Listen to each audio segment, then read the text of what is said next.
What's up everyone, my name is Daravae, and as the title of the video describes, a pretty crazy skip was discovered very recently that completely changes how the Elden Ring Any Speedrun plays out.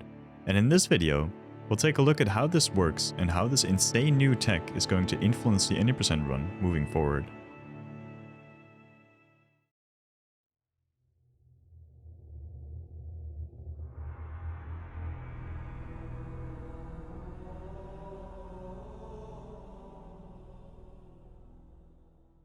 This new discovery is called a Mega Zip, and is a much more powerful, extended version of the already existing zip glitch, and allows for traversing much more distance than using normal zips. Thanks to ViRazY for their detailed write-up on how Mega Zips work, and I'll be using parts of their write-up in this video.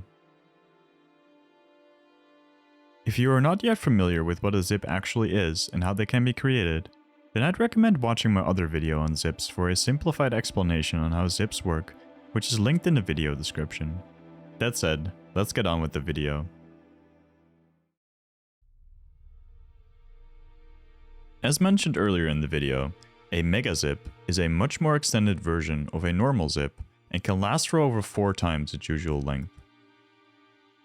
Before breaking down some footage of a Mega Zip, let's first cover how the directional keys are inputted during Mega Zips and how it affects these.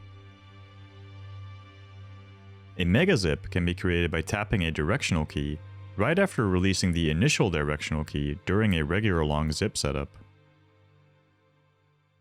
The exact frame at which a directional key is being pressed will dictate the actual length of the Mega Zip.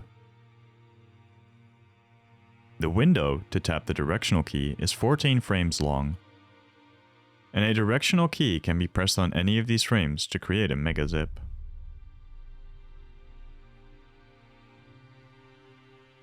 But if a directional key is being tapped during the first 12 frames of this 14 frame window, a directional key tap can only be 2 to 3 frames long.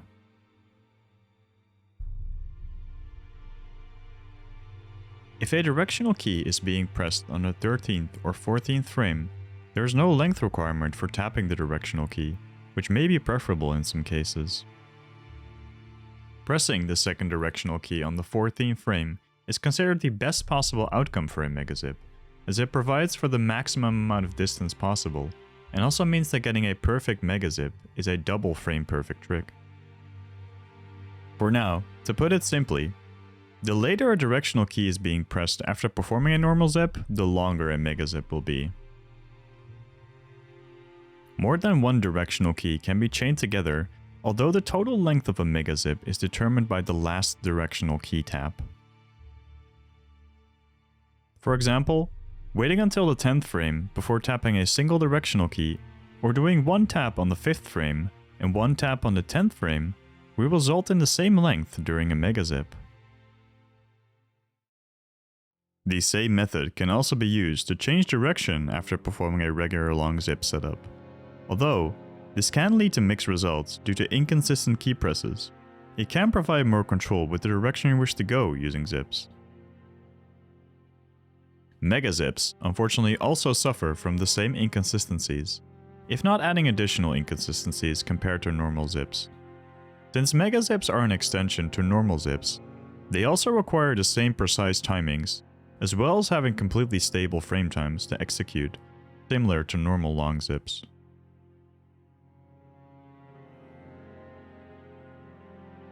Now that we know about some of the technical aspects around Mega Zips, let's break down some of the footage of a Mega Zip and talk about what is exactly happening every step.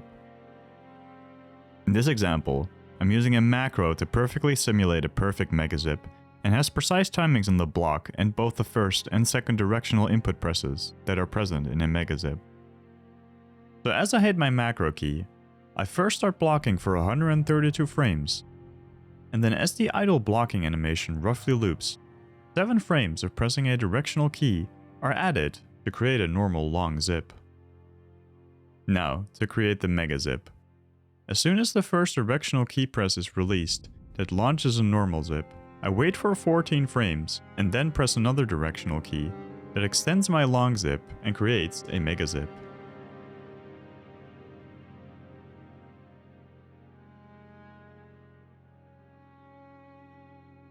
So how is this new discovery going to affect the Any speedrun? To be able to answer that properly, let's look back at another very recent new discovery. A few days ago, a new discovery was made which allows for despawning the Elden Beast by using the horse flying glitch to load in the Stone Plateau and Elden Beast Arena without fighting Horror Low.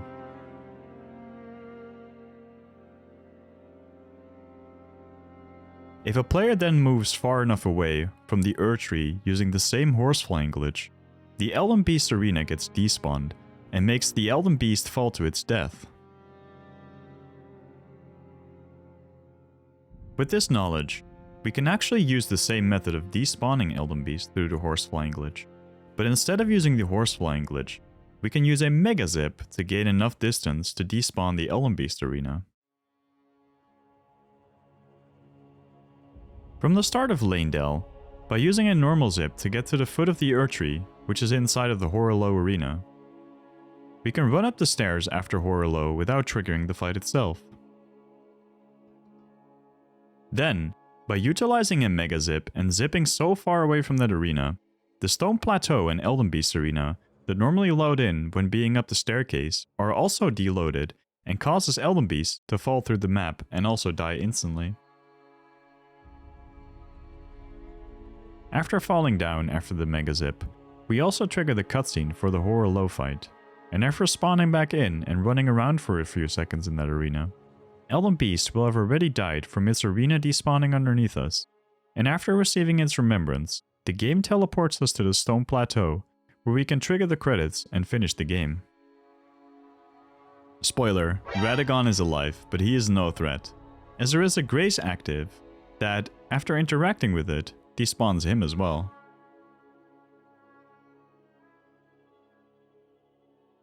With this crazy new discovery, the new final boss is now Maliketh, and will have to be performed with a +4 Icewind Hatchet, which makes for a much longer fight with more RNG. Although, a few days ago, a method to despawn Maliketh, also utilizing a Mega Zip, was also discovered, which uses the same concept of the Elden Beast despawn. By triggering the fight and zipping out of the boss room, which is already very risky, Phase 1 can be despawned using another Mega Zip to zip away so far from the boss room that Clergyman despawns. After the Clergyman despawned, the same method can be applied for Maliketh in Phase 2. Do note that this method of despawning Maliketh is pretty inconsistent so far, as manual setups are far more inconsistent, and the possibility of Maliketh killing you when trying to set this up is very likely. With the discovery of the Mega Zip, it's now technically possible to skip the intro entirely by zipping into Stormville Castle from the intro, and then dropping into the castle basement. Running through the basement, then performing a Mega Zip to 4 Belfries and get into Farum Azula.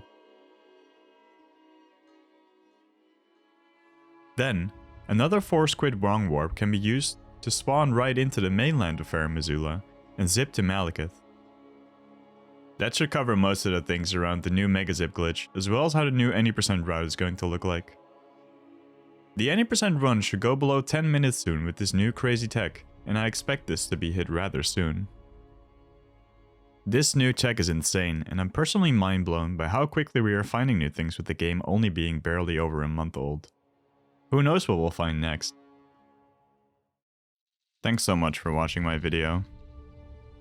Shoutouts to ViRazY and the other community members for their insight and knowledge on both the Zip and the Mega Zip glitch. If you enjoy these videos, please consider subscribing to the channel, as I'll be making more Elden Ring videos featuring glitches, skips, and more speedrun tech in the future. See you in the next video.